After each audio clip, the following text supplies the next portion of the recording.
अरे यार, इतने सारे म्यूचुअल फंड, भला किस म्यूचुअल फंड में इन्वेस्ट किया जाए? अगर आपको भी यही कंफ्यूजन है तो ये वीडियो आपके लिए ही है। आज के दिन इस वीडियो में हम बात करेंगे कि म्यूचुअल फंड्स की कितनी टाइप्स होती हैं और कौन सा म्यूचुअल फंड आपके लिए बेस्ट हो सकता है ताकि वो आपके फाइनेंशियल गोल्स में आपकी मदद कर सके। अस्सलाम वालेकुम दोस्तों, मेरा नाम है फैजान फिरोज और आप लोग देख रहे हैं मेरा channel finance with Faizan. Mutual funds की टाइप को समझने से पहले हमें एक इंपॉर्टेंट टर्म को डिस्कस करना बहुत जरूरी है। इस टर्म को हम कहेंगे AMC, एसेट मैनेजमेंट कॉर्पोरेशन, और ये टर्म जो है बार बार हम इस वीडियो में इस्तेमाल करेंगे। अब AMC को समझने के लिए इमेजिन करें आपके आसपास बहुत सारी बैंक्स होंगी। ये AMC उन बैंक्स की एक सब्सिडरी होती है, यानी बेसिकली आप AMC को अपना पैसा देते हैं और ये आपकी चॉइस के ऊपर डिफरेंट म्यूचुअल फंड्स में ये इन्वेस्ट करती है। अब AMC का रोल क्या है? देखिए, आपने जो पैसा AMC को दिया है वो अपने फंड्स मैनेजर के थ्रू उसको एफिशिएंट तरीके से मैनेज करेगी और आपके जो भी फाइनेंशियल गोल्स हैं उनको अचीव करने में आपकी मदद करेगी।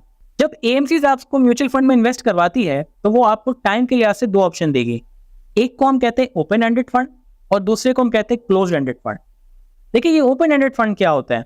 ये बहुत फ्लेक्सिबल किस्म के फंड्स होते हैं जिनमें आप कभी भी एंट्री और कभी भी एग्जिट ले सकते हैं। आज आपके पास पैसे हैं, आपने म्यूचुअल फंड में इन्वेस्ट कर दिया, तो AMC की पॉलिसी के तहत 1 से 2 दिन में आपकी म्यूचुअल फंड में एंट्री हो जाएगी। और खुदा ना खास्ता आपको पैसे वापसी चाहिए, आपने AMC को रिक्वेस्ट देनी है और 1 से 2 दिन के अंदर आपके पैसे आपको वापसी मिल जाएंगे। तो ये क्लोज्ड एंडेड फंड्स क्या होते हैं? देखिए, सबसे पहले तो ये चीज समझने की जरूरत है कि हर कोई इसका पार्टिसिपेंट नहीं बन पाता। इसमें एक मिनिमम इन्वेस्टमेंट टाइम की भी रिक्वायरमेंट होती है और मिनिमम इन्वेस्टमेंट साइज की भी रिक्वायरमेंट होती है।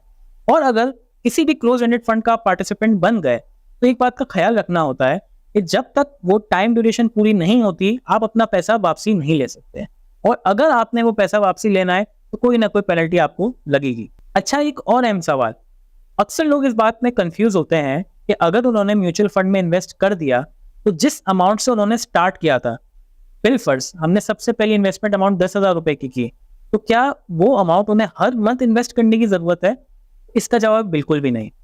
आपके पास जितनी भी गुंजाइश है, चाहे वो 1,000 रुपए है, 5,000 रुपए या 1,00,000 रुपए, आप जितनी चाहे अमाउंट इन्वेस्ट कर सकते हैं। आपके पास पैसे नहीं है तो आप इन्वेस्ट ना करें। अच्छा, अब इस बात को समझने की जरूरत है, जो आपने इनिशियल इन्वेस्टमेंट कर दी वो तो वक्त के साथ साथ ग्रो होगी, लेकिन अगर आप हर महीने या टाइम टू टाइम कुछ ना कुछ इन्वेस्टमेंट करते चले जाएंगे तो वो इन्वेस्टमेंट भी आपकी ग्रो होती चली जाएगी। इसी चीज को कहते हैं सिस्टमैटिक इन्वेस्टमेंट प्लानिंग, जिसको हम नेक्स्ट वीडियो में डिस्कस करेंगे। लेकिन म्यूचुअल फंड्स की टाइप को जानने से पहले हमें म्यूचुअल फंड्स की बेसिक्स को जानना बहुत जरूरी है, और उसके ऊपर मैं पहले से ही एक वीडियो बना चुका हूं जिसकी लिंक डिस्क्रिप्शन में मौजूद है। अगर तो आपने वो वीडियो नहीं देखी तो उस लिंक पर क्लिक करें और वीडियो को वॉच करें। अब हम अपनी वीडियो के असल टॉपिक के बारे में बात करते हैं, म्यूचुअल फंड्स की टाइप्स के बारे में। म्यूचुअल फंड की बेशुमार टाइप्स हो सकती हैं, लेकिन हमने आपकी आसानी के लिए उनको कैटेगराइज कर दिया है। ये जो टाइप्स होती हैं, ये मनी मार्केट हो सकती हैं, ये इक्विटी फंड्स हो सकते हैं, ये बैलेंस फंड हो सकते हैं, ये गोल्ड फंड्स हो सकते हैं, और ये डिफरेंट एसेट एलोकेशन भी हो सकती है।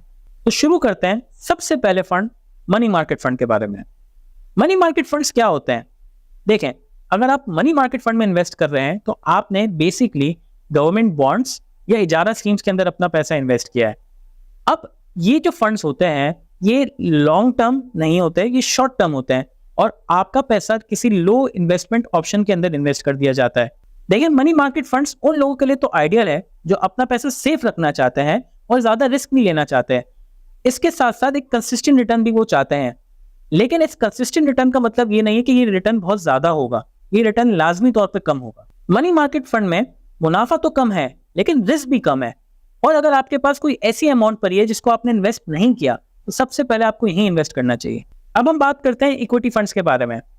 देखिए, ये इक्विटी फंड्स क्या होती हैं? ये एक high risk high reward option consider किया जाता है। इसमें आपका पैसा जो है स्टॉक मार्केट के अंदर इन्वेस्ट कर दिया जाता है, और स्टॉक मार्केट के भी लार्ज कैप्स या फिर मीडियम कैप्स कंपनीज के अंदर ये पैसा इन्वेस्ट कर दिया जाता है। अब ये लार्ज कैप कंपनीज क्या होती हैं? बाज औकात ये गवर्नमेंट ऑपरेटेड कंपनीज होती हैं या स्टेट ओन्ड कंपनीज होती हैं, या फिर ये प्राइवेट जायंट्स होते हैं। और मिड कैप कंपनीज कुछ ऐसी कंपनीज होती हैं जिनके फाइनेंशियल रिटर्न्स या हिस्ट्री एवरेज होती है। देखें, इक्विटी मार्केट एक रिस्की ऑप्शन तो है, लेकिन ये आपकी लॉन्ग टर्म ग्रोथ के लिए बहुत अच्छा ऑप्शन होगा। अब सवाल पैदा होता है ऐसा क्यों? अगर तो आपकी एज कम है और आप रिस्क ले सकते हैं और उसके साथ आप बार बार इन्वेस्ट कर सकते हैं, तो आप एक कंसिडरेबल पीरियड ऑफ टाइम के बाद हमेशा ये देखेंगे कि ये ऑप्शन आपको एक पॉजिटिव रिटर्न ही देगा। तो अगर आप मार्केट फ्लक्चुएशंस को टॉलरेट कर सकते हैं और लॉन्ग टर्म इसके अंदर इन्वेस्टेड रह सकते हैं, तो ये फंड आपके लिए आइडियल हो सकता है। अब बात करते हैं बैलेंस फंड्स के बारे में। बैलेंस फंड अपने नाम से ही जाहिर है आपको एक बैलेंस अप्रोच प्रोवाइड करती है।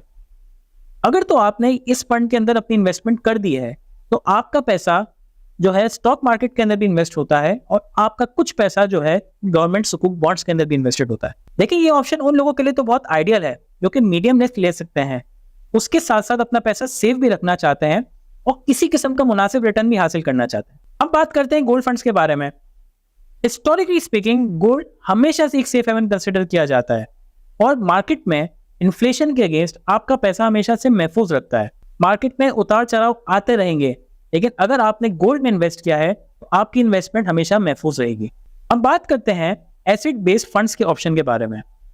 इन ऑप्शंस के अंदर आपका पैसा रियल एस्टेट और इंफ्रास्ट्रक्चर और दीगर कमोडिटीज के अंदर इन्वेस्ट कर दिया जाता है। अब इससे मुराद क्या है? देखिए, ये ऑप्शन आपका पैसा किसी जमीन में इन्वेस्ट कर देगा, उसके ऊपर कंस्ट्रक्शन में इन्वेस्ट कर देगा, किसी गवर्नमेंट प्रोजेक्ट में इन्वेस्ट कर देगा या फिर किसी प्राइवेट प्रोजेक्ट में इन्वेस्ट कर देगा और उस प्रोजेक्ट के अगेंस्ट आपको रिटर्न्स मिलते चले जाएंगे। ये फंड उसके लिए तो बहुत आइडियल है जो अपना पैसा किसी फिजिकल एसेट में इन्वेस्ट करना चाहते हैं और उनको एक लॉन्ग टर्म ग्रोथ हासिल करनी हो। तो इस वीडियो में हमने म्यूचुअल फंड्स की मुख्तलिफ टाइप्स को डिस्कस किया है। अगर इससे रिलेटेड आपका कोई भी सवाल है तो आप कमेंट सेक्शन में पूछ सकते हैं, हम इसको जरूर रिप्लाई करेंगे। अगर तो आपको ये वीडियो पसंद आई है तो लाइक करें और अगर आपको ये वीडियो पसंद नहीं आई तो उसको डिसलाइक भी कर सकते हैं। तो आने वाली वीडियोस में हम डिस्कस करेंगे म्यूचुअल फंड से जुड़े हुए कुछ मिथ्स के बारे में। मिथ्स मतलब गलतफहमियां, और हम ये भी डिस्कस करेंगे कि आपके लिए कौन सा म्यूचुअल फंड बेस्ट हो सकता है और म्यूचुअल फंड्स में इन्वेस्ट करने की क्या क्या स्ट्रेटेजीज हो सकती हैं। अगली वीडियोस के लिए अल्लाह हाफिज।